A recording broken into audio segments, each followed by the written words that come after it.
What is the number one question people ask me about my physique?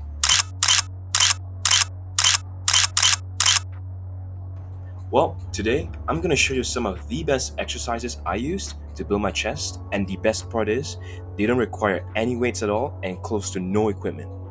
Now, most people can't afford a bench or have no access to a gym with a bench and weights, or sometimes just don't have enough time or energy to make the commute to a gym to work out.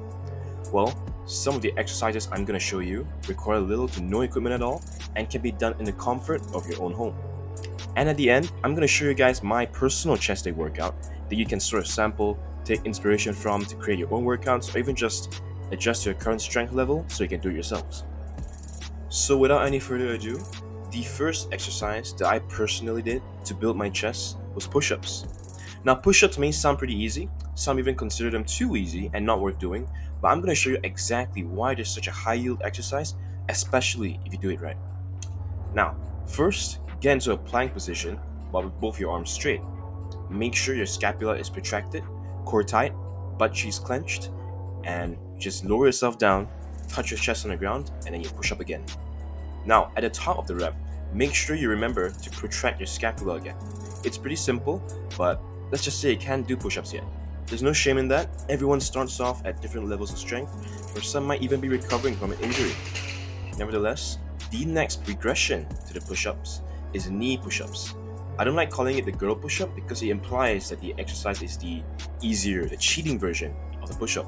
But it's still the same basic concept, still working the same muscles, except that the lever length is shorter, since your knees are the ones touching the ground, making it an easier progression of the push-up. But if that's too hard for you, you can even try elevated variations, but still keeping in mind all the cues from earlier. Now, the reason why I endorse push-ups as one of the best chest exercises out there is not because of its difficulty, but because of its accessibility.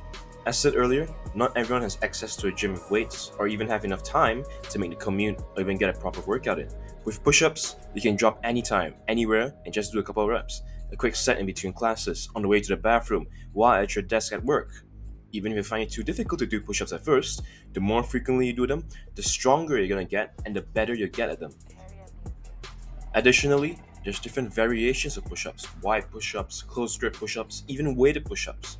And the more you do them, the stronger you're going to get at all of them.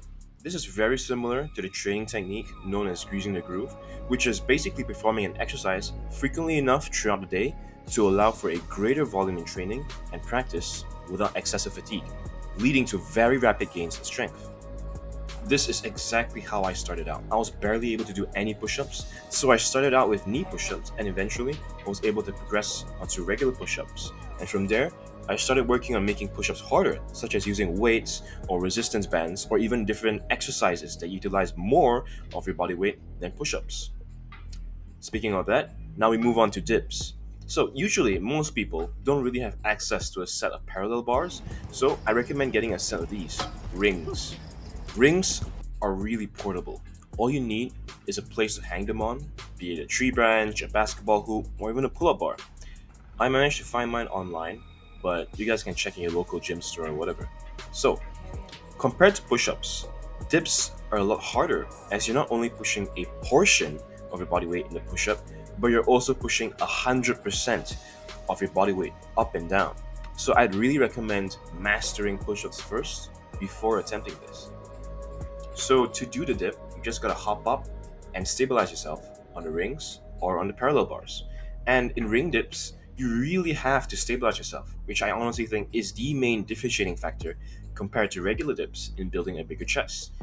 For example, here when I'm doing dips on the parallel bars, usually your body is in a more vertical position, but rather the focus is more on your shoulders and your traps rather than your chest muscles. However, in ring dips, you're forced to protract your scapula a lot more in order to bring the rings closer to your body to stabilize yourself. Furthermore, rings aren't stationary. They're constantly moving about, so you really have to engage more of your pectoralis muscles to really stabilize the rings long enough to do a proper repetition. This is a relatively simpler and shorter video this time around because I just wanted to emphasize that you don't really need fancy excessive exercises and equipment to build muscle. All you need is to put in the time and perseverance, and of course, sufficient rest and nutrition. Now, I know some of you guys will be wondering how to build your own workouts and how many sets of exercises, how many rounds, and etc. So don't worry. In the next video, I'll be showing you guys my personal chest workout they can sample, take inspiration from to build your own workouts.